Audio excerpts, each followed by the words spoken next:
You are listening to Girls, Ghosts, Ghouls, a podcast where three women discuss horror movies from the silent era through the 1970s. You can find us on Facebook, Instagram, YouTube, and Spotify, and Anchor. Timely, topical, terrifying. Hey, welcome to Ghost Girls Ghouls. I'm Betsy. I'm Rebecca. Jenny. And this month we are talking about whatever happened to Baby Jane, because when you have Joan Crawford, you just want more Joan Crawford. So if you haven't seen Whatever Happened to Baby Jane and you need a plot synopsis, this is the world's most simplified version of a very complex movie, which is a former child star torments her paraplegic sister in their decaying Hollywood mansion. Simple, succinct, to the point, and also leaves out so much. But it gets the point across. That is our very basic plot of Whatever Happened to Baby Jane. So, I hadn't seen this in a minute. What did you girls think rewatching or watching for the first time? I don't know. I think we'd all seen Whatever Happened to Baby Jane, but Actually, I had not seen it at all. So I was kind of going, I was going into this with a blank slate. I knew it was two sisters. One of them was perhaps a bit loony, and that there was some narcissistic and passive aggressiveness just of them butting heads throughout the movie, which I think was a pretty fair assessment. You had the younger sister who, from the outset, you see her, she was the child star, and she was the nightmare child star, which you can't really blame something like that, because it's sort of the fault of the parents at that point. And you see how in the beginning, the father is offering basically no control on the child, no attempt to turn her into a functional adult, functional human being that's not a nasty little, I want ice cream, temper tantrum throwing kid. And this obviously is affecting the other sister, who is the brunette in the shadows. And her mother, I think, realizes this, but her mother is very passive and accepting of it, just saying that I hope when the roles reverse, you will be kinder to her than they are to you now. And the roles only briefly reverse for when they are adults. It is Blanche, Joan Crawford's character, who is much more successful. She is seen as a wonderful actress, and her sister Jane is decidedly not. There's a lovely scene with, I guess, maybe a director and a producer, I'm not sure, studio executives, yes, where they're watching playback of one of the movies, and man, they are just ripping her performance to shreds. If I may go back a little bit and answer Betsy's question. So this was not my first time watching it either. Though it's interesting to me, Rebecca, that you never saw it before. It's really cool. Yeah. But I hadn't seen it in years, and I apparently watched a completely different movie the first time I watched it, because there was stuff that I remember being in this movie that is not, in fact, in the movie. And I find that very funny. And it actually, one of them is a legit Mandela effect that you can read about. And so people who have watched the movie believe there's a scene, including Bette Davis herself, believe there's a scene where she pushes Joan Crawford, as Blanche, down the stairs in her wheelchair. And that actually never happens in the movie. And I also had a scene where I thought that Blanche, which is Joan Crawford's character, had a dog, a little poodle, and that at one point Betty Crawford serves it to her on a tray. And although she does get served dead animals on a tray, a little poodle does not, in fact, exist in this movie. So I found that really interesting, that I had a completely crazy experience when I watched this as a child that is not real. And then when I rewatched it lately, there's a lot of stuff that I didn't recall at all. Like, I didn't really recall the switch at all. Like, I mean, the big thing about it is, in the end, the bad guy isn't really baby Jane. um, she's more of a created monster than an actual monster, although to Rebecca's point, fucking horrible child. Yes. But they do a great job of hitting the scene that you brought up with the mom and Blanche when Blanche was a child, where yeah, Blanche's mom says, you know, I want you to promise me that you will treat them, meaning both her father and her sister Jane, better when you are successful than they have treated you. She's just remember that. And Blanche is like, oh, I'll remember. I'll remember. Like you're like, ooh, something's gonna come up there, which is funny because in the thing where you're talking about with the director and producer or whatever executives, I think one of them was definitely a director, probably another one's definitely a producer, and they modeled him after Aldrich with the weird tie where he doesn't actually tie it and just puts a pin there, Oh, I didn't even know that. which I thought was funny. I wondered if that was an act of rebellion or sheer laziness. A little bit of both. Who knows? Knows, but yeah, they talk about the fact that Blanche, who is very successful at this point, and this would be in the 1930s, mid 30s, has put into her contracts that for every movie she makes, they must make one with her sister Jane. So she keeps Jane working basically in an homage to the promise she made her mother, and probably also because she did feel that she owed her sister something. Because when Jane was young and making all the money, she basically supported the entire family on it. Yeah, So that's what you get. The idea of greed. Well, I can tell you that this was not the first time that I'd seen it. I definitely had seen it when I was little, but it had been a really long time, and I forgot a lot of the more disturbing elements of this film. So, Of which there were a lot. I mean, so many. And I also thought it was like an interesting character study of like what happens when someone who's a caregiver starts to break down as a caregiver as well.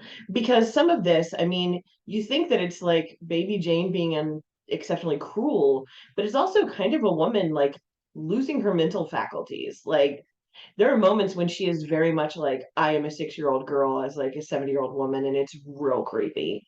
Um, there's moments of her like doing the when daddy says when I'm a good girl, I'm as good as gold.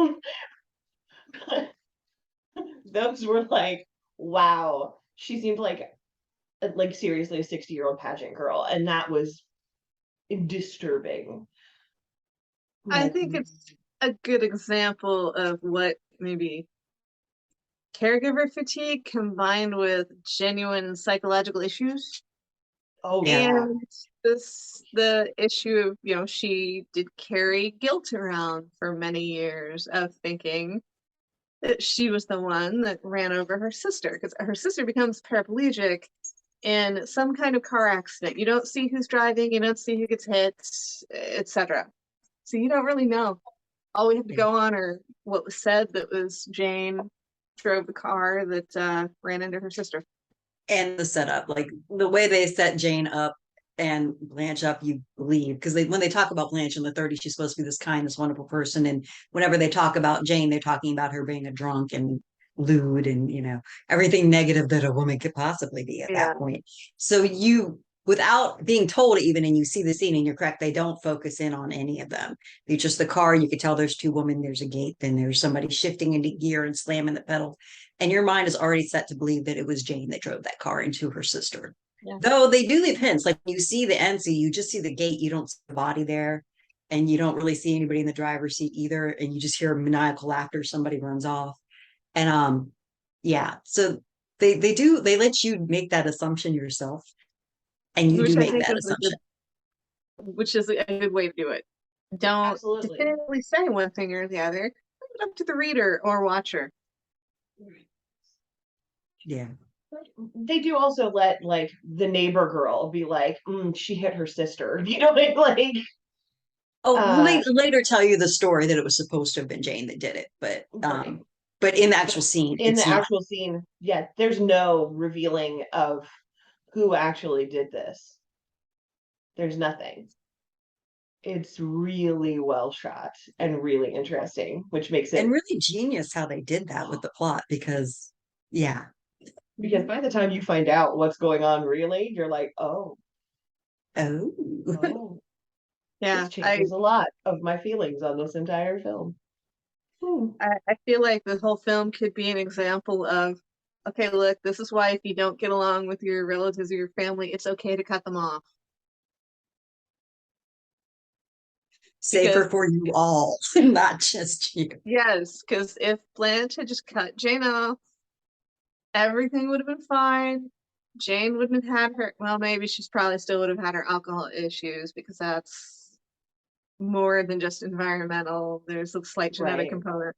But so much trouble could have been avoided. But instead, we spiral down, the gothic horror of the whole movie of power imbalance, the confinement aspect, and the isolation of the whole thing. Definite gaslighting too. And also back to Betsy, your point about caregiver fatigue. When you realize, like when the reveal happens about what actually happened with that car accident, and then you watch the movie again, you also watch Blanche, Joan Crawford's character, a little more closely, and you notice certain things like that you didn't maybe see as badly or as a bad thing at the time, but like just when the neighbor first comes and visits, and Jane is Betty Davis's Jane is answering the door, and then as soon as she shuts the door, you hear the buzzer, and it's not just that Blanche hit it once; she's hitting that buzzer repeatedly. And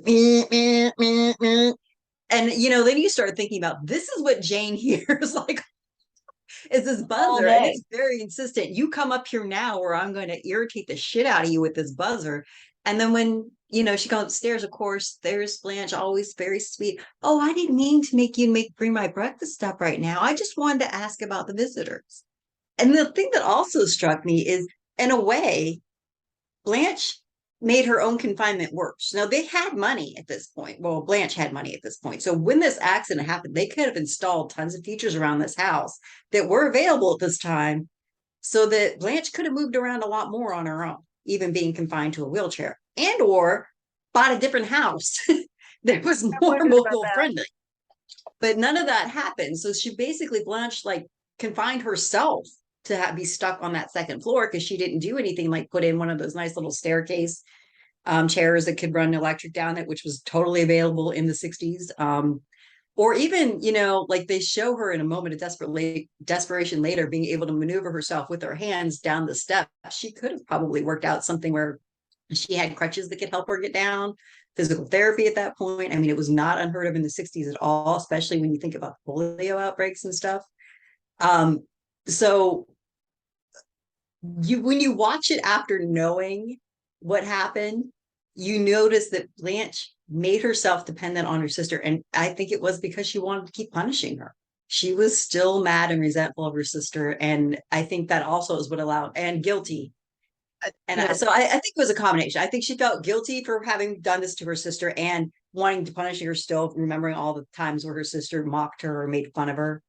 And so it was a weird combination of punishing herself and punishing her sister, and it created the monster for sure. Yeah, it's definitely a complex mix of emotions from all of that. They all could have greatly benefited from therapy. Testament to the aid of therapy. Oh my God. Yeah. There was so much subtle menacing in this film. And sometimes, frankly, not even subtle. Sometimes it's just right the fuck out there. Straight up menacing. Did anybody else, when you see her take the phone off the hook, be like, ooh, oh, that's just bad? Yeah.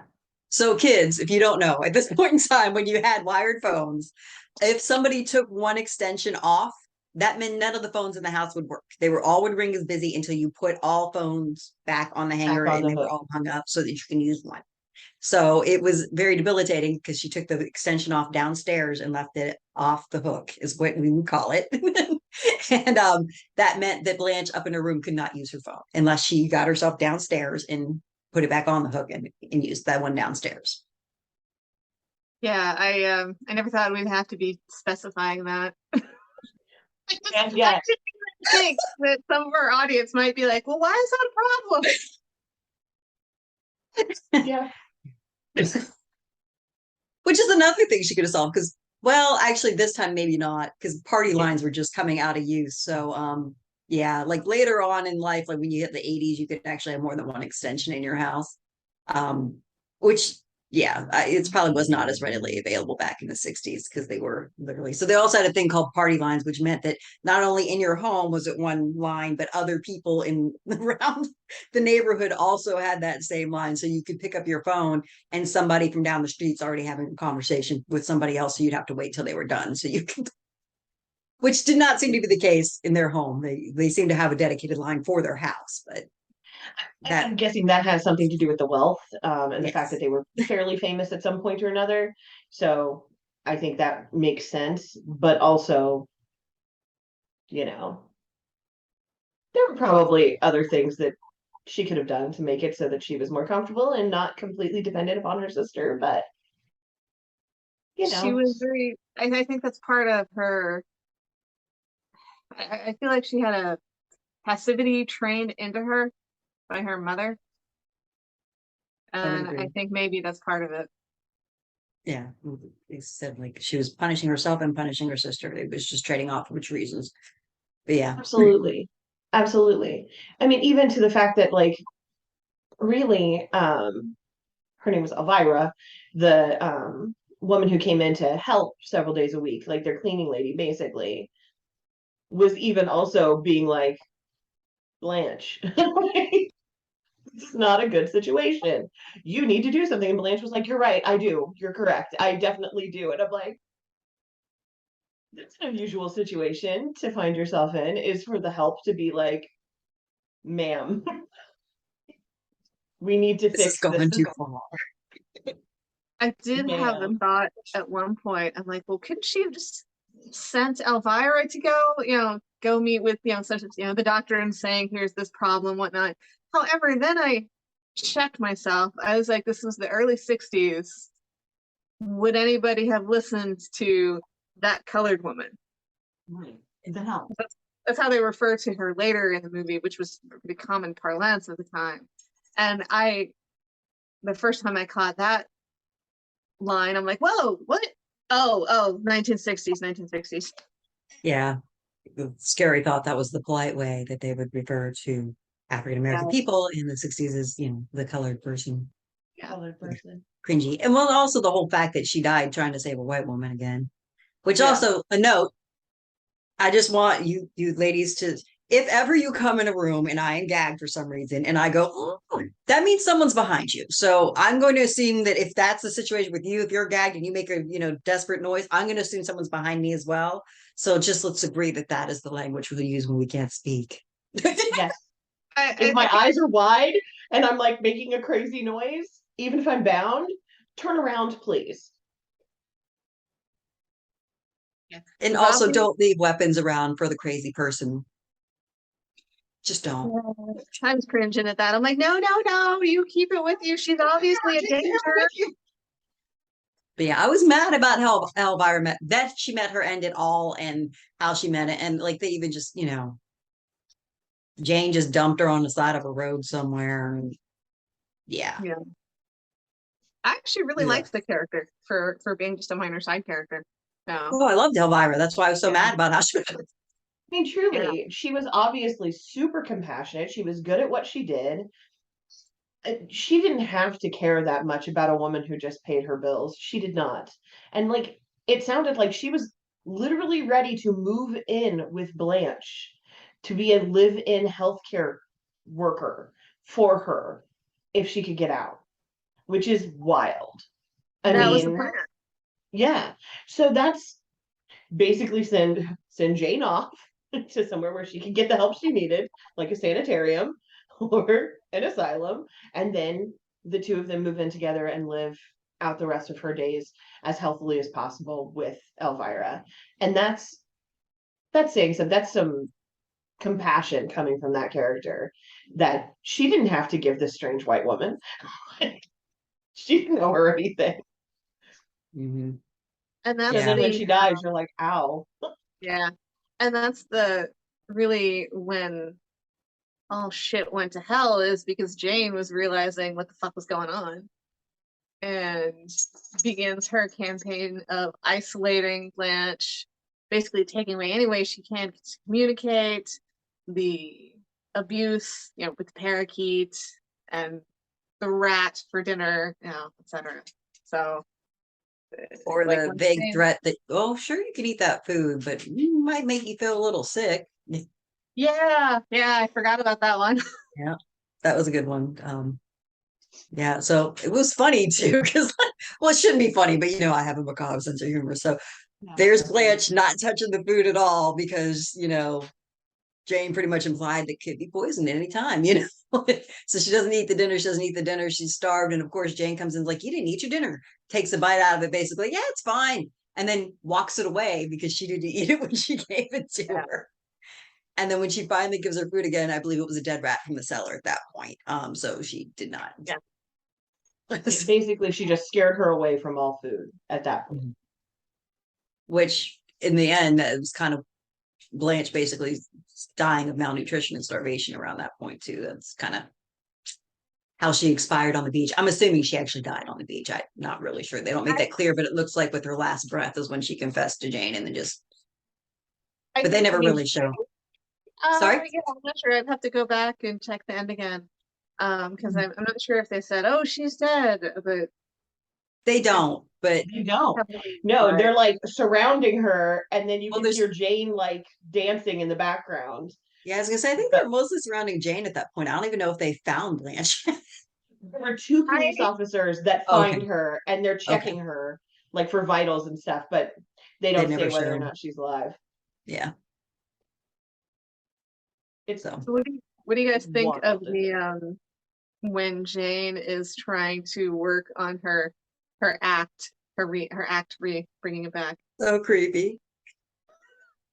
So sad. So, it's everything. I mean, I'll stop. Go ahead, Betsy. You're ready to go. Oh no, I'm just like someone who was like a performer when I was a child. The thought of singing songs that I performed when I was like 7, now seriously dressing exactly as I dressed when I was 7 is so horrifying to me. Like it would be so creepy and weird, like daddy songs. There were so many songs with daddy in them. If she'd have said daddy one more time, I was going to be like, no, no, I'm sorry, lady. I just can't accept the word daddy from you. It just doesn't work. I'm sorry. Please It was, don't. yeah, and the side character of the pianist, her accompaniment was kind of a hoot. I actually liked the character. Um, his I usually do serious music, but he's very good in how, like, when the whole thing is Baby Jane puts an ad in the paper for an accompanist, and he, you know, answers the ad, gets the appointment, shows up, and they're having tea beforehand, and she's, well, you know, I'm Baby Jane Hudson, and you see him kind of blink, and there's that moment of, what the fuck? I have no idea who that is. And then he's, oh, you don't mean the Baby Jane Hudson. I was like, you're doing well to take her for a ride because you see money signs. Yeah. So, I will say the character played well. I hated the dude though. I thought he was gross and disgusting. And basically, to me, he was just a more functioning version of Jane with less excuse. He was like abusive to his mom. He was a lush. And I thought, like, given more time, he would have totally, if Jane had access to money, he would have fleeced her. She would have been broken on the streets. And yeah, I I thought thought the he was character was well horrible. done. Oh yeah, no doubt there. I And just that's why thought I the liked character it. was a horrible person. Like I said, well played, but I hated him. Oh yeah, he was skeezy and like him talking about how his father was Hollywood royalty, but was never taken seriously and always relegated to butler roles. And you're like, oh, ugh. And then you find out later the argument he's having with his mother. Right. He's like, wasn't I the product of a one night stand? I was like, oh snap! He's so Yeah. mean to his mom.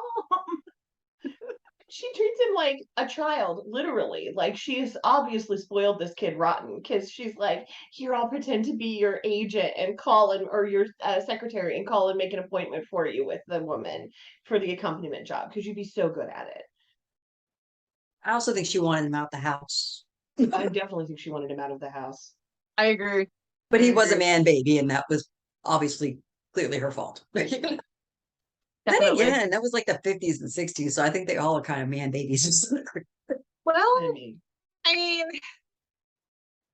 I will preface that my father was an only child, and so he was spoiled a bit. But at one point, like when he went to live with his aunt and uncle, he straightened up because they were like, ha ha ha, ha no, we have expectations, you know. Um, and my uncles on my mother's side, I mean, they were taught to cook and clean and take care of their own shit. So, but yeah, I do think there is a majority component of, oh, well, this was the times.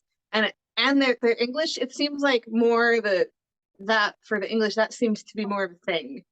That the mom was just catering to the family. Yeah, I mean, to be right. clear, like my father knew how to do everything, but he had the expectation that it was not, there were jobs that were not his to do. Let's Yeah. put it that way. Like he could cook, he could clean, he could do laundry, he could do any of that stuff. He knew how to do it all. But the wife, he'd come home, he expected the wife to have done the laundry, fold it, put it on, set his clothes out. Like it was the expectations at the time because that's what he viewed in his own parents' dynamic. And Wow. which was not uncommon for Yeah. children of the Pretty, 50s. So yeah. Yeah.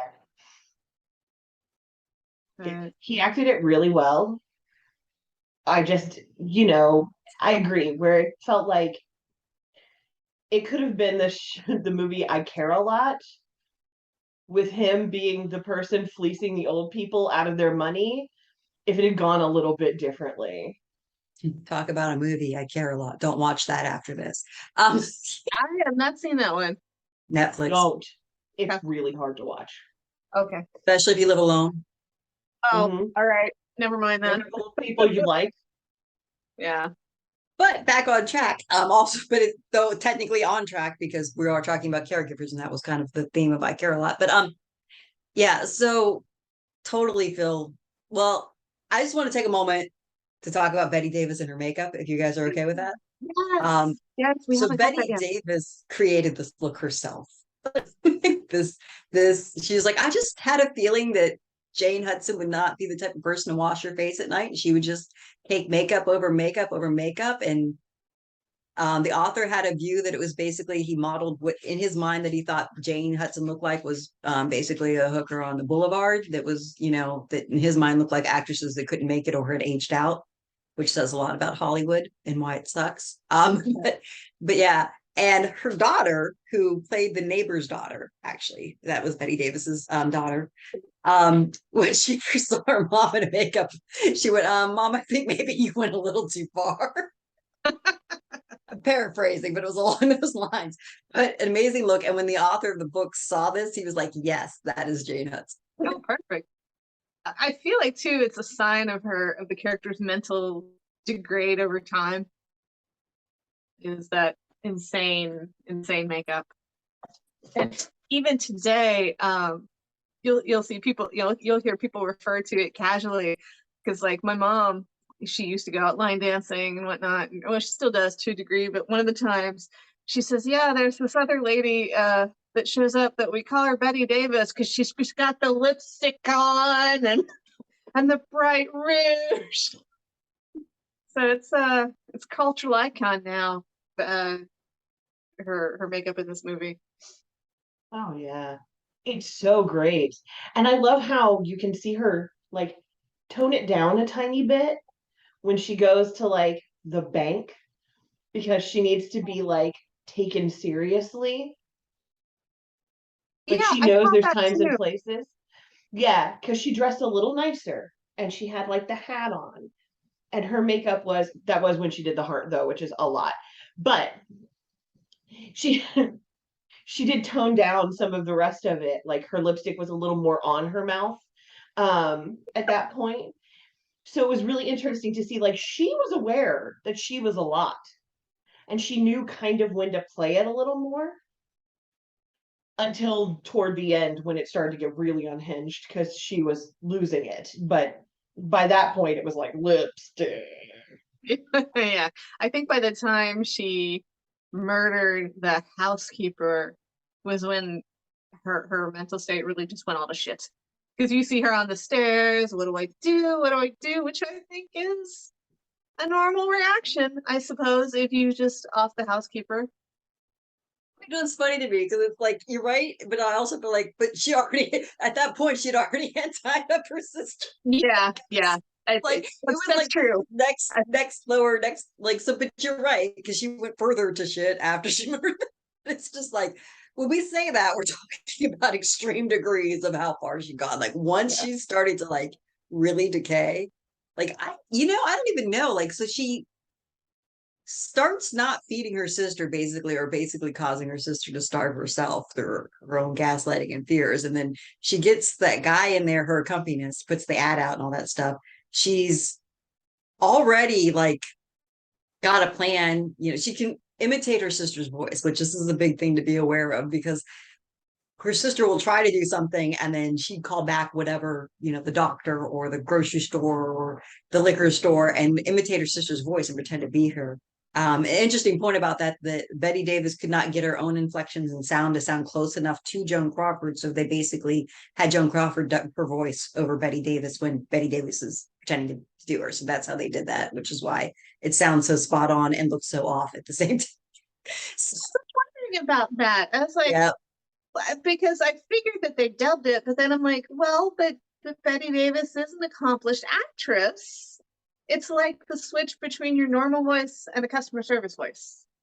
So I was like, was it like that? So I wasn't sure. Thank you for confirming that it was dubbed. Yeah, totally dubbed. Which I'm sure she could have done a different voice, but I guess they didn't feel it was close enough to Joan Crawford to play. But yeah, so the decline, it's like it kind of is a steady, like petty thing, and then all of a sudden, and maybe you ladies remember what the actual trigger was when she decides she needs. Was it when she tried to throw the note out the window? Do you think that's when it was?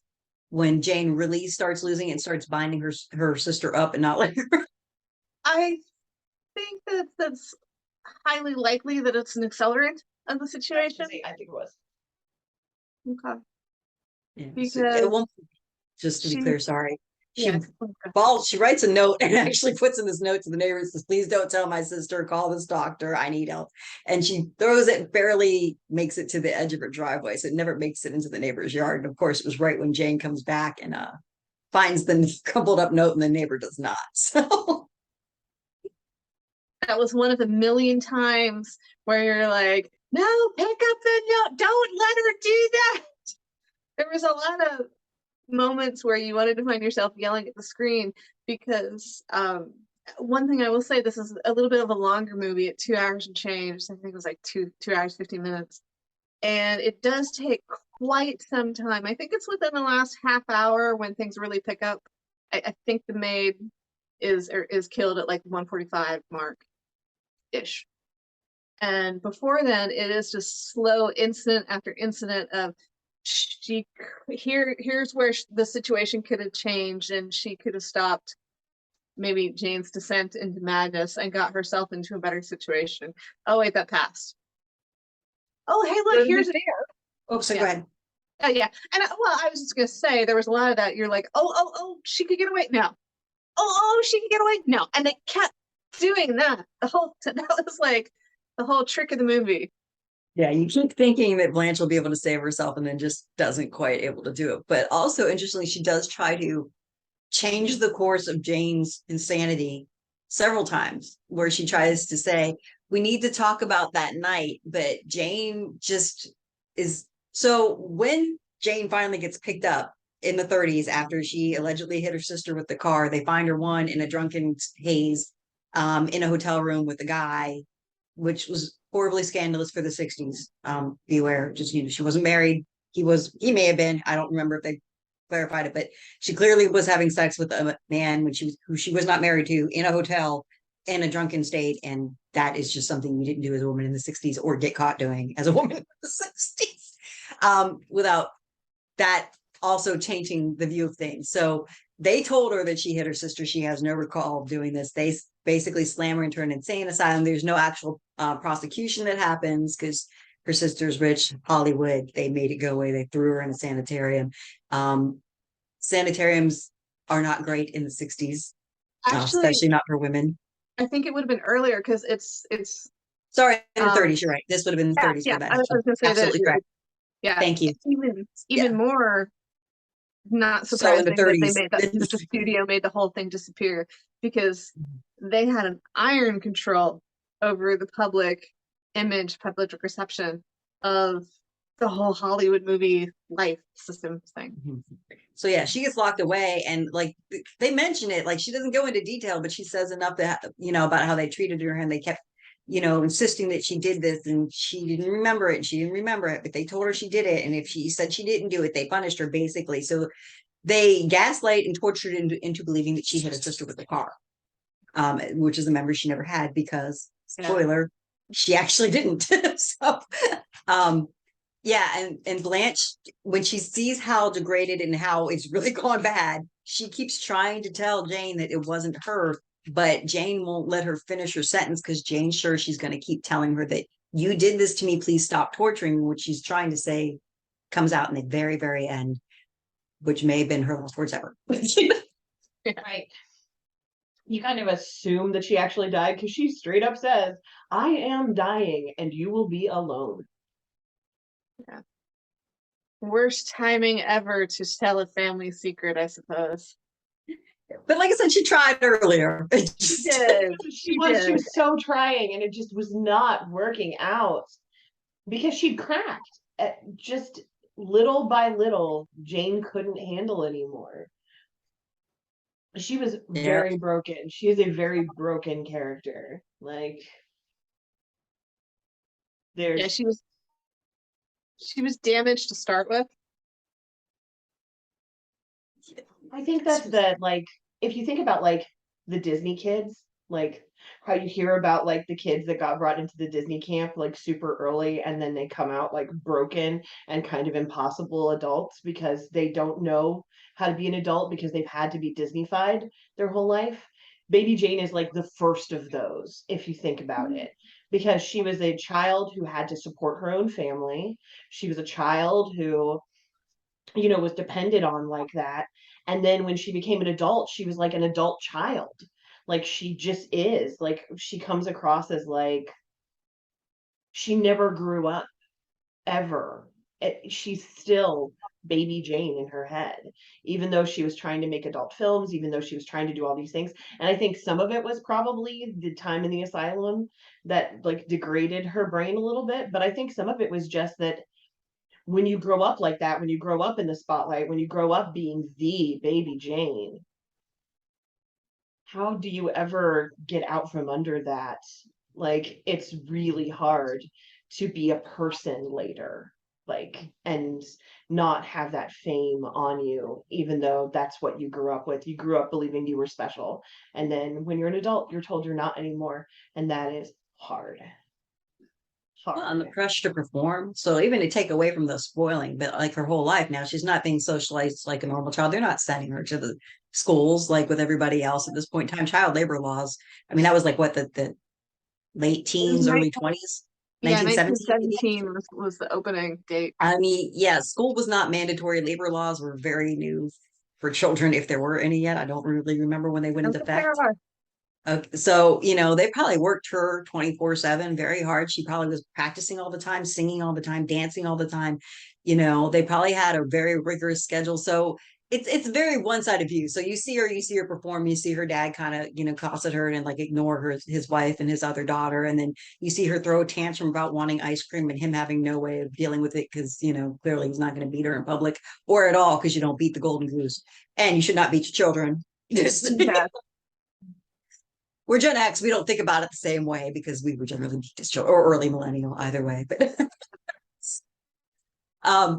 But yeah, I mean, just that pressure, and I think you see that a little bit in Blanche when she said, she did all this for us, for us that she did feel she owed her sister something, and I think that's probably why she did keep that promise to her mom with the contract one movie I make, then she makes a movie too. But also on the same note, I'm sure to your point, Rebecca, no one ever probably told Jane that she was terrible as an actress and it sucked.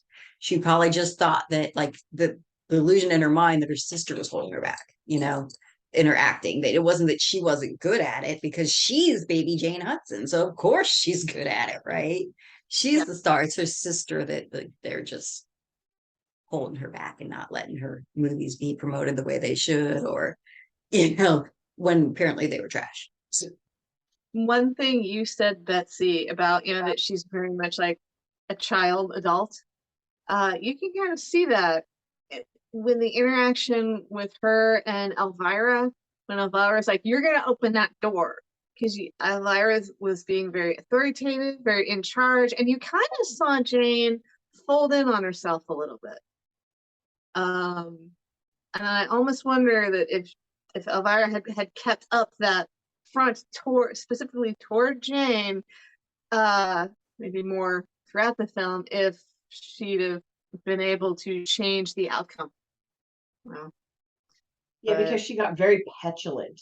She wasn't responding like an adult would, like, I don't have to do that. She said, no, I won't. And you're like, didn't she say, "You can't make me"? yes, you can't make me.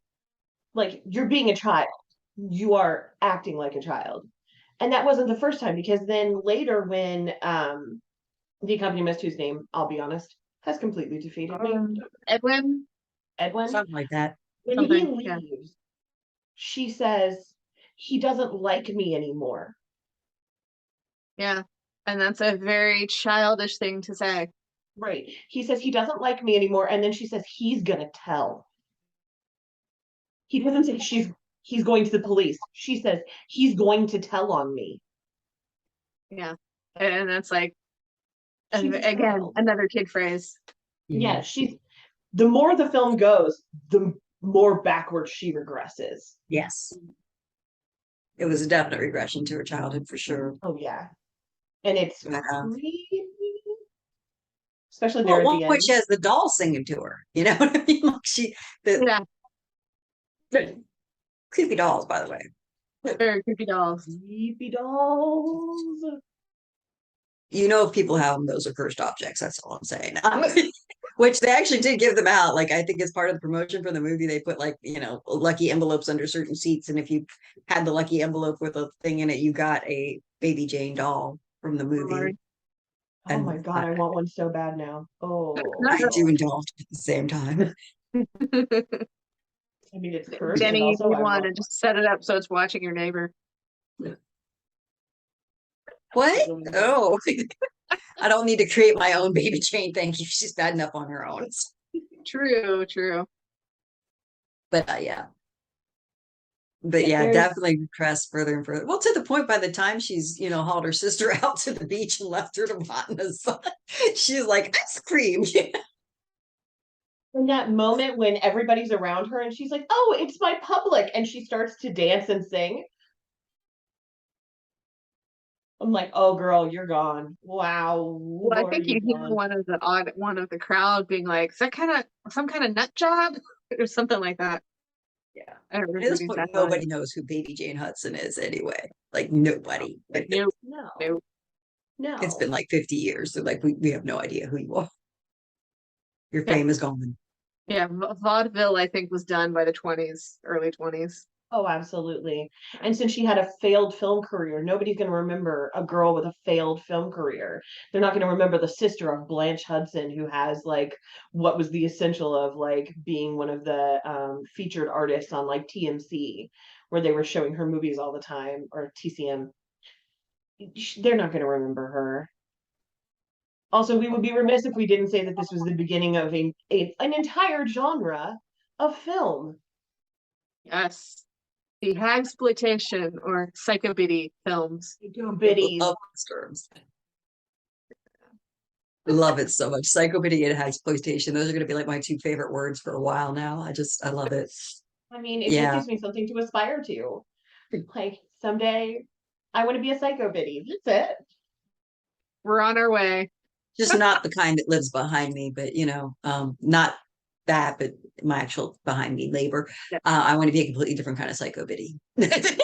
I want to be the rich old eccentric lady from Aristocats. Yeah. That'll work. Yeah. Well, only I want to be slightly feared as well, but not because I've done anything, just because they know not to fuck with me. Agree. You need that for self-defense, so to keep from being taken advantage of. Not I that I used to really have worry a about that much. visualization of myself as an old woman with long white hair, wearing like a long white nightgown and living at a house on the end of a street. And then I would walk outside carrying a 50-pound bag of cat food, which I would empty into random bowls on my front porch, just literally rip the bottom out and let it fall into the bowls, and then go back into my house. So, one, I'm an old woman who can carry a 50-pound bag of cat food and open it with just one hand onto my porch. And also, I'm like haunting my own home. And that is a visual that I like to keep, and I think would get me Psycho Biddy status. I think that's a pretty good visual there. You've thought about this for a while, haven't you? Yeah. Yeah. I'm planning for my future retirement goals. Love it. Yeah. Well, another fun point. So, like, there's other things that I thought was real interesting signs of the time. So, again, it's the last half of the film was set in the 1960s, and all the movies that Blanche had made was in the 30s.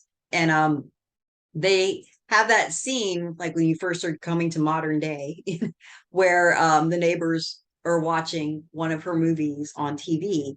And this is actually a big deal because there's no streaming, there's no DVDs, there's no VHS tape.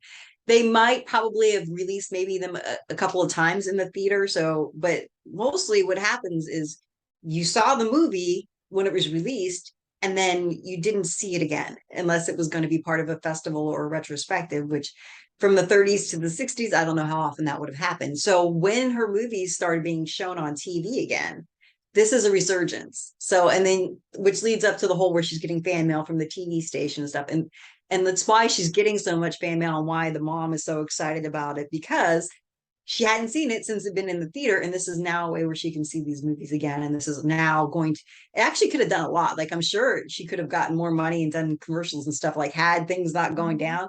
Blanche probably could have had a resurgence, much like Joan Crawford sort of did with this movie. Yeah. And Bette Davis, both of them had a resurgence with this movie because, of course, they had kind of aged out of Hollywood when they were both approached for this. And this allowed them to have several other movies afterwards, including Straight Jacket, which we discussed last month. And I believe Bette Davis showed up in Hush Hush Sweets Charlotte, which Correct. Crawford was supposed to be in with her, but they kicked her out and I think replaced her with Olivia de Havilland due to differences with the director and Davis. But yeah. And then Bette Davis you saw on TV a lot in TV movies afterwards. And I think the last thing I ever saw her in was a movie called Stepmom or Wicked Stepmother, maybe something like that, where she plays a witch that cohabits a cat with another witch and they seduce and kill older men. It was Of pretty funny. course. I thought it was hilarious. But at any rate, Yeah. look it up if you're bored. It's a much lighter movie. But I mean, all that happened because of this movie, and nobody thought this movie would do so well. But it made back its original budget, I think, in 10 or 11 days, and then it like made them huge amounts of money. And again, though, Crawford being the CEO of Pepsi, you don't see it as blatantly as you do in Straight Jacket, but near the end when they're at the beach and you have the little stand on the beach, you do see a guy come up with 2 Pepsi bottles to get to refund them so he can get the 5-cent deposit. And that was Crawford's manipulation there, so to get Pepsi in the movie. How I funny. also think it's interesting that we should talk about the fact that Bette Davis was nominated for an Oscar for this. Didn't she win the Oscar? I thought she did. She did not. Okay. She did not. And Bancroft won for it. This goes into the You're right. supposed the feud between Joan Crawford and Bette Davis, because they famously did not get along, which is part of why the studio wanted the 2 of them for this film, because they weren't friends. In fact, they had a long-standing rivalry. But Bette Davis was nominated for the Oscar. And Bancroft won for The Miracle Worker, which was accepted by Joan Crawford on her behalf. Yep.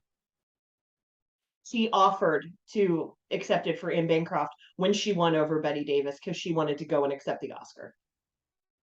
That's Yes. definitely a Yeah. little catty. Yeah, it's Oh yeah, it's even said that she brushed past Davis and didn't even say excuse me, and went on the stage and accepted it. Yeah, it sounded like it was petty as hell if what's reported is true. it seemed to me, just from what I've read about their feud, that Bette Davis kind of thought it was funny, and Joan Crawford took it very, very seriously. Kind of like everything that I've heard about. Joan Crawford takes a lot of things very seriously. Her work is very serious, and Bette Davis kind of played it off as a joke. And I think sometimes that offended Joan Crawford a little bit because Bette Davis was kind of loosey goosey, and Joan Crawford was like, "This is work, and I need to work. Thank you." I wondered about the feud if it was studio manufactured in the beginning. It was certainly aggravated by the studios, I'm sure, for publicity purposes, because I mean, hell, shit like that's gonna sell papers, Oh, but absolutely. and get butts in the theater sheets. But the beginnings of it, I wonder if it was the beginnings of it were completely studio manufactured, and then it turned into a real thing, or if it was a real thing from the start. You know, I think that's something we might not know. I mean, I was gonna say, I don't theoretically, I think think it's a little mix of both. I mean, it was definitely played up by the studios, but there was some real life, like, just didn't get along. Though it was to be said, Davis, I made it kind of sound like it might have been a little bit about the fact that they were very similar in some ways, because she actually gave, I wouldn't say compliments, but she referred to, Davis referred to Crawford as a pro. She said she was always on time. She always knew her lines perfectly. And she said she saw some similarities between herself and Crawford. And the quote is, I suppose we have the same drive, that she's a survivor and so am I. And I suppose I do infuriate people the same way she does. But she said during Baby Jane, she thought Crawford's behavior was reasonably under control, and probably because Davis herself was behaving so professionally that it made Crawford have to up the game. But again, it might have, a lot of it probably had to do with the fact that they were the same age and they were probably fighting for the same roles the whole time, even when they were younger. So there was probably a rivalry that was just out of survivorism. I agree, it's because they something that was were. Go ahead, absolutely Betsy. caused. It was caused by the oh my Milieu. God, why can't I think of it? The production Environment. companies. It was caused by the studios because they would pit these people against each other constantly. It was the same way that they would set up romances where there were no romances. They would do the same thing of causing these petty rivalries between people, being like, it was down to you two and you got it just by the skin of your teeth. You better keep your nose clean, because it kept everybody under control. And they needed them to be under control, or else they would have known what they were worth and they would have gone somewhere else and done something else. Like, there are reasons that people started their own production companies, because the studios were so awful and to negotiate with and did not pay well and treated you kind of crappy. So you needed to have that backing. So I think that a lot of the rivalry probably just came from just trying to make it, trying to keep yourself in the game, trying to keep things going. There were only so many roles for women and only so many good roles for women. If you didn't want to play somebody's sister or mother when you were 20. Like, so, I mean, it's not great. And I'd love to say that Hollywood has gotten better about how they treat women, but no. No, yeah, we know that's not true. I'd say It's women have getting gotten better. smarter, though. I Yeah, agree. women have gotten smarter. That is the difference. Yeah. Women have gotten smarter and are working together to try and change things and make things better. But still, just with It the still Sony sucks. leak, it still sucks. It just Mhm. sucks. Because I it's mean, still Weinstein. only the powerful ones who have the clout to try to make the changes. Absolutely. But as it is, this film is wonderful. Both Yes. of them are wonderful. The fact that Joan Crawford didn't get nominated is shocking to me. I was kind of surprised that she didn't get a nomination. That it didn't come down to, I mean, it would have been, oh man, can you imagine now? Like, I would like to go back in time and see where the two of them were both nominated for Best Actress and then Anne Bancroft won. That would have been Hilarious. Yeah. cool. to be a fly on the wall at that point in time. Yeah, I would have paid money to see that, honestly, because I think that would have been entertaining as hell. But as it was, man, it's so good. It's an excellent film. Be prepared because it's slow and then it's like, boom, and it's hard because you're like, you really are rooting. You're really rooting for Blanche. You are. And then you find out that maybe you shouldn't be. It's kind of hard because you're like, well, now all these people can go die in fire because suck. And the only person that really should be saved is Elvira. But it's too late for her. I was gonna say it's too late for her, but honestly, she's the best person in the film. The neighbor, maybe, because she just really keeps trying to check on her. She does, But yeah. honestly, she doesn't check on her well enough. Like, she could have done a wellness check and had the police come over to see what was going on. And the police could have been like, hi, we're here on a wellness check and we need to see this. I'm sure that was still a thing, but nobody did that because Jane was like, no, she's fine. She's just very quiet and she's very ill. Well, and there was just a line of people that knew that Jane was not right in the head and didn't really, like Elvira knew, but she still put her back to her, and she also still went away and took the day off the first time, though she was smart enough not to believe in the firing and kept her keys, I mean, she's a super smart character in general. Like, I loved the character of Elvira, but it was just like, it was not quite enough.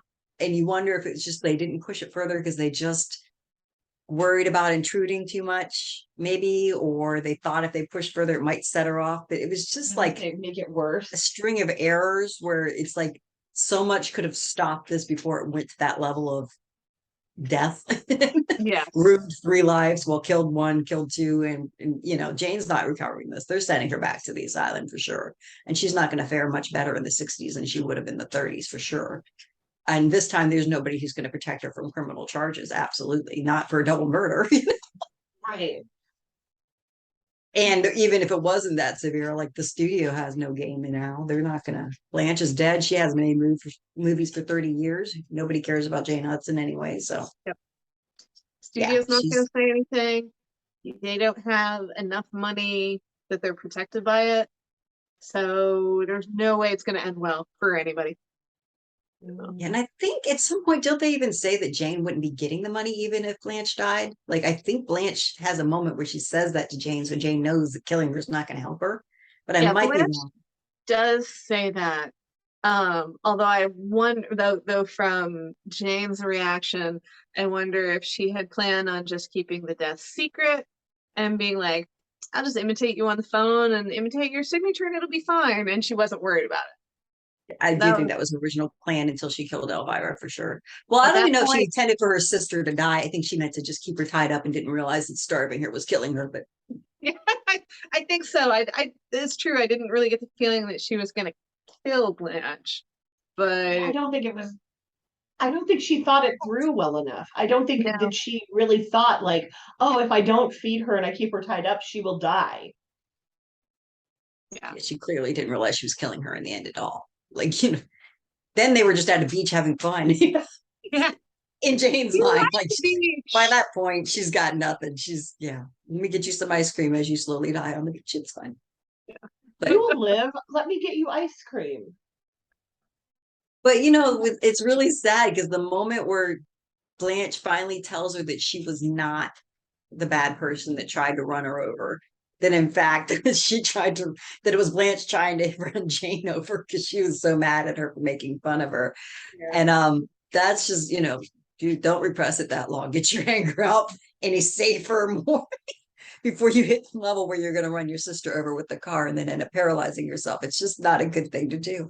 No. But the look of pure relief on Bette Davis's face as Jane and just this lightning, you could just see things lifting off her metaphorically, where she's, of course, at this point, she's now killed Elvira and her sister's about to expire from her neglect. But yeah. But, I mean, she had been gaslit for 30 years to believe that she had tried to kill her sister when it hadn't happened. And there's 2 things that make that worse. Like, 1, her thinking that she's the type of person who would try to kill her sister, and 2, having no memory of it and having it forced into you that memory is real when it isn't. So, and the mind is crazy. it can't, if she's getting that conditioning, no, you did this, the mind can invent its own memory. Memory is Absolutely. a weird thing. It will implant a false memory. She Yeah, believes firmly that she killed or tried to kill her own sister. yeah. And she lives with that. And the worst part is she's like, but it doesn't feel like I would have done that. But obviously I did because everybody's telling me I did. And I even have memories of trying to do it. So, and that's kind of awful. Yeah, it's fun how you start out being like totally 100% Team Blanche. And by the end of it, you feel so bad for Jane because Jane has obviously been, while she is also gaslighting, and I'm not saying she's in the right, everything that she does is insane and shouldn't have happened. But she's also been gaslit this whole time. She has been just as much a victim as her sister in that she's been gaslit. She's been told that she was this horrible person, that she tried to kill her sister, that she did all these things. And she's also a victim. It's just two victims like trying to negotiate the world and neither of them knows what they're doing.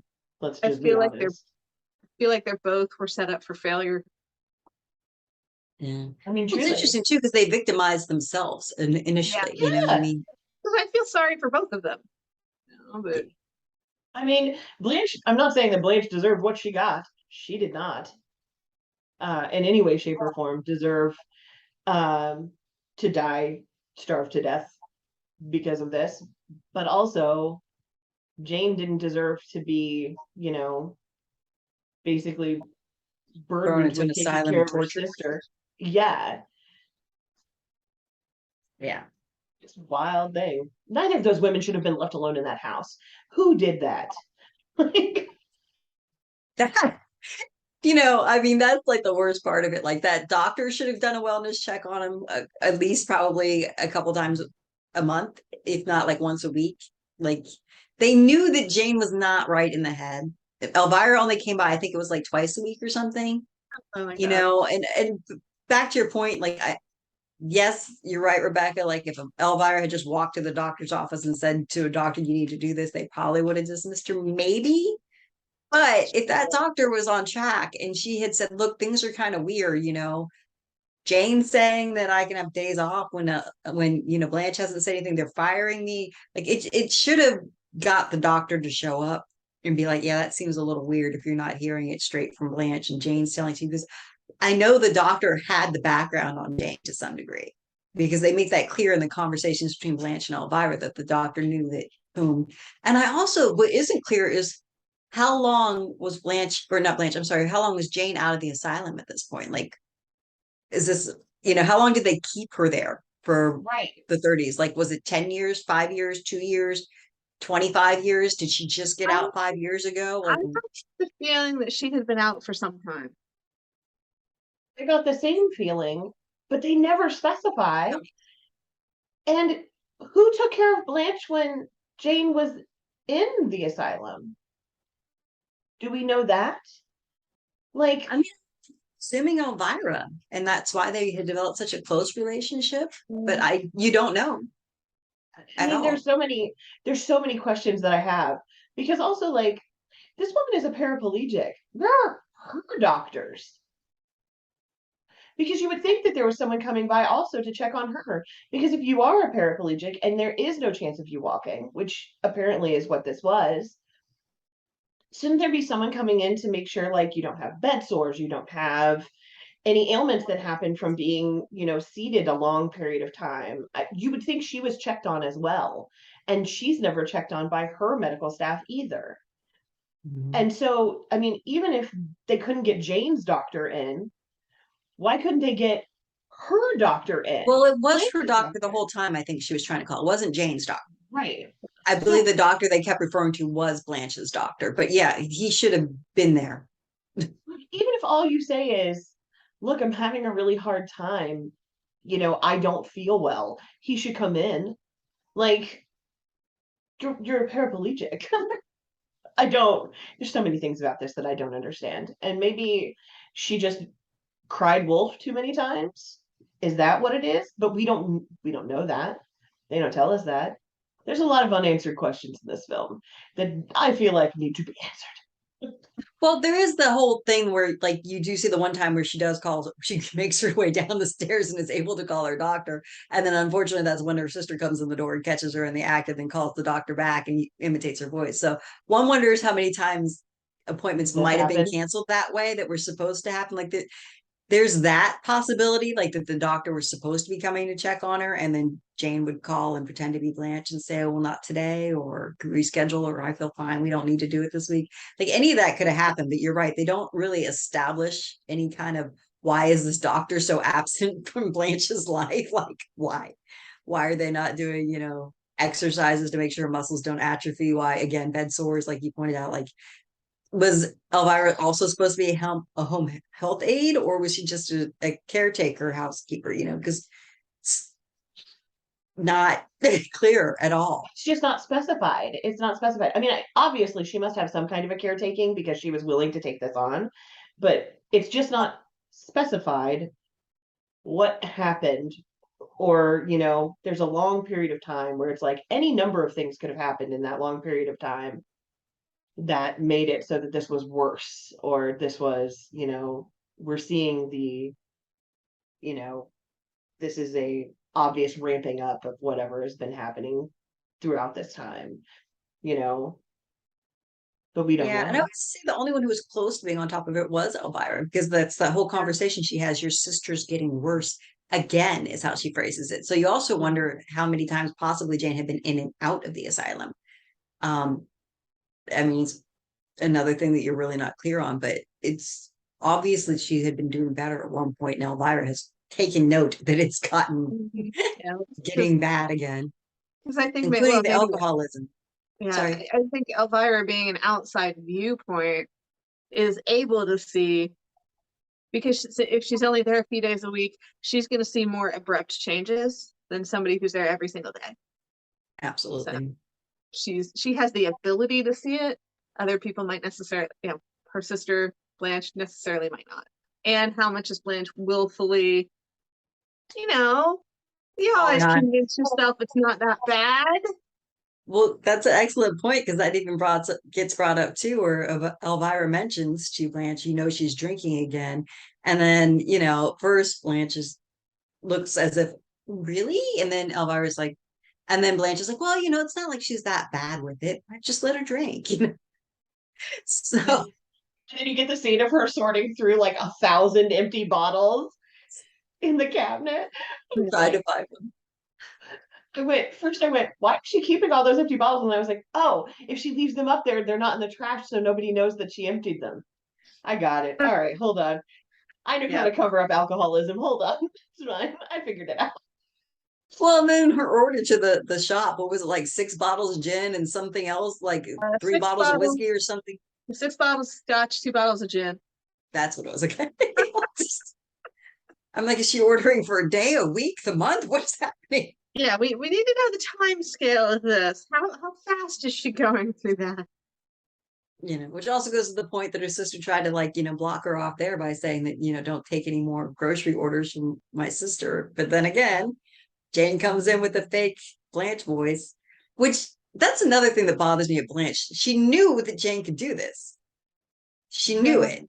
And she must have known that, like, at some point Jane was taking advantage of this a couple times. So why not, I don't know, work out a code word or something? Okay, a code Password. word.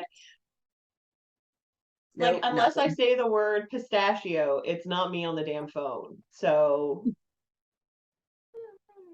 Yeah. don't. I think that's the end statement that we have. This could have been prevented so many times. Well, also, why even have her take care of you? Why would you have a literal insane person take care of you? I mean, I guess that should be a question I should have asked my dad years ago, but that's just different. But yeah, Oh, like it just seems to be a poor choice. Like, your sister's unstable. yeah. And Even also that the fact that she's even this far gone at all is because you sent her to asylum for something she did not, in fact, do. So again, I mean, the guilt, theory that she maybe. was guilt on Blanche's part. I don't know. I got nothing. But if you're, yeah, I mean, like I said, I do believe there was that weird mix of guilt and hatred still in there, resentment, but it was Yeah. also seems weird. Like your own Codependent. safety should have come to mind at some point. Neither of them seemed to be able to exist without the other. I mean, it's that weird sibling rivalry, but also like, but it is my sibling and I love them, but also like we are competitors and also we don't like each other very much. I love my sibling, but I don't like my sibling kind of a situation, which is, it's a definite relationship. I know people who are in such I relationships with their have that with siblings. my brother, but we live states away. Well, and that's if you're in that kind of situation, you don't move in together. I don't think that's Exactly. the answer. I would not rely on my brother to take care of me. He's smart enough to know not to rely on me to take care of him. Not gonna happen. I mean, you would think. I mean, make But sure he's taken care of, yes, but personally do it? No, because how we didn't kill each other when we grew up together, I don't fucking know. So it's adults. I mean, truly, truly. I don't know. I just Me really neither. like this film. I really do. Like, is it disturbing? Absolutely. Is Betty Davis wild as hell? Yes. Man, she deserved that Oscar nomination. Like, I understand why she didn't win it. Miracle Worker is a great film, although it has problems now. But great film. But Betty Davis, man, she knocked this one out of the park. Joan Crawford is also amazing. The moment when she freaks out and just spins in a circle in that chair for a minute screaming cranked me the hell up. I was like, where are you going? Which makes me mean. But I just love that she spun in a circle and screamed. It was great. There were moments also I just wanted to share that she did knit in this movie as well. We had established in the last movie that the woman brings knitting into everything, and I was like, oh look, she's knitting. So she really does knit in all her films. It is canon. The woman likes to knit. But both of them were amazing. It's such a small cast. Really, it's just these two women. And then the guy who, by the way, I went to my husband and I was like, do you know who he plays? He's like, who? And I was like, he's King Tut on the Adam West Batman. So if you remember King Tut from the Adam West Batman, that is who Edwin grows up to be. That character actor did a lot of big characters, but that was one of his characters was King I'll Tut, have to look it up. the Adam West Batman. So, and his character got like bonked on the head and then believed that he was the reincarnation of a Egyptian pharaoh. So it's Victor Buono, Buono, and the character's name was Edwin Flagg. So Edwin doesn't say. So, yes. So if you want to look up King Tut, that's who he is. Yes. And the pictures of him are great, but he died quite young, in his 40s, like quite young, of a heart attack, which is pretty sad. But he also wrote like a lot of like parody songs and was known for being a pretty good comedian and a singer. So interesting. But yeah, I was like, he looks really familiar, and then I realized it was from Adam West Batman that I recognized him, which is it is what it is. Excellent. I'm familiar with that one. But yeah, I guess, yeah. Excellent movie. Watch it. Again, not a slasher horror, but definitely a psychological thriller. And I guess, like I said, when we watched Straight Jacket, it's very similar in vein, and Straight Jacket was not what I expected at all. But yeah, stellar performance by Bette Davis. Joan Crawford, she does great, but she didn't have the same medium, shall we say, that Bette Davis did. So, for anything she did, I'd say in a lot of ways, Joan Crawford had to work harder because it was such a milquetoast character that she played. And she brought it to life and did excellent, like spinning the chair, the desperation. It would seem over the top, except for it's not. As the only way I could explain it. Like, taken in of itself, you'd be like, wow, that's overacting. But when you watch the movie, it just seems the perfect level of over the top for a desperate woman who's now confined to a wheelchair with a crazy woman of her own making in her home, taking care of her. But Betty Davis just so embraced the insanity that was Jane Hudson that you have to love it on so many levels. Just the garish makeup, not being afraid, which is another thing when you're older, for sure, as a woman, and definitely in Hollywood, being seen as grotesque is not really what you want to do because it puts you in a place, But Betty was like, nope, yeah. She's like, makeup artists won't even do this because they will be afraid never to work again. But I am doing this. Right. She went for it. Man, did she go for it. And it did. It definitely aged her. I have literally no idea how old she was when this film was made because I forgot to look. But she looks old.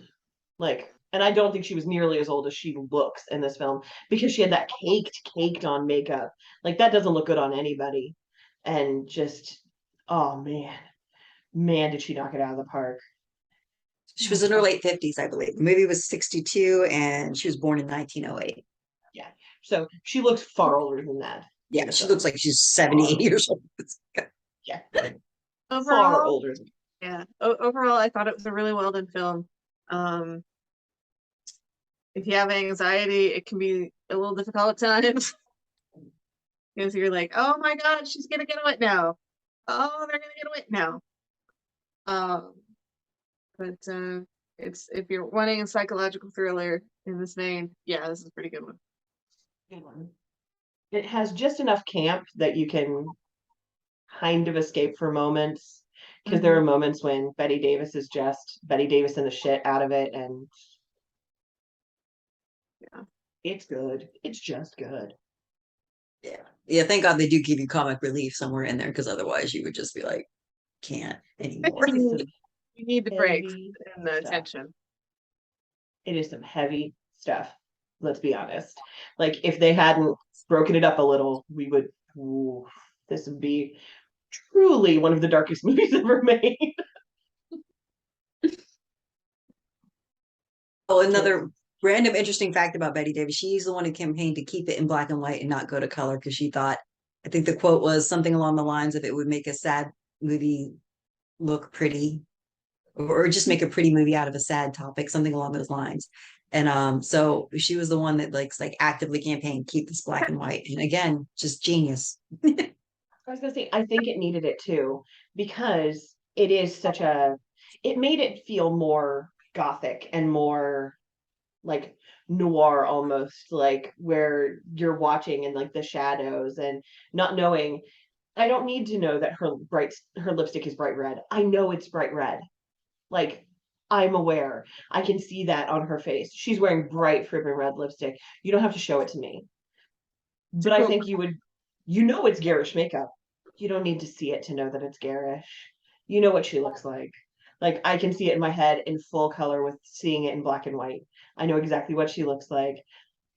But I do think she's right. Some of the horror of it, like as it goes along, the gauntness in Joan Crawford's face, like the shadows and the gauntness is so, it's all shadow and light play and makeup work, but she looks ill toward the end, which she should because she's dying. But there's a scene where they like focus in on her. I think it's the scene when the accompanist does finally see her and he runs out of the house screaming. Where they focus in on her and she's so thin and she's a mess and just like covered in ick. And then she's just so like gaunt and that shadow falls and you're like, oh no, this has gone too far. Gone too far. But I think if it had been in color, I don't think it would have had that much of an impact because it was just all those shadows and the grays and just beautifully done, beautifully shot. Or maybe they were all bad color. Yeah. To quote Clerks. I'm like, ooh. Yeah. Well, with that, I think anything else, ladies? No, I think we've definitely gone over a lot of it. See the movie. It's you can rent it on Amazon. If you have HBO Max, it's free.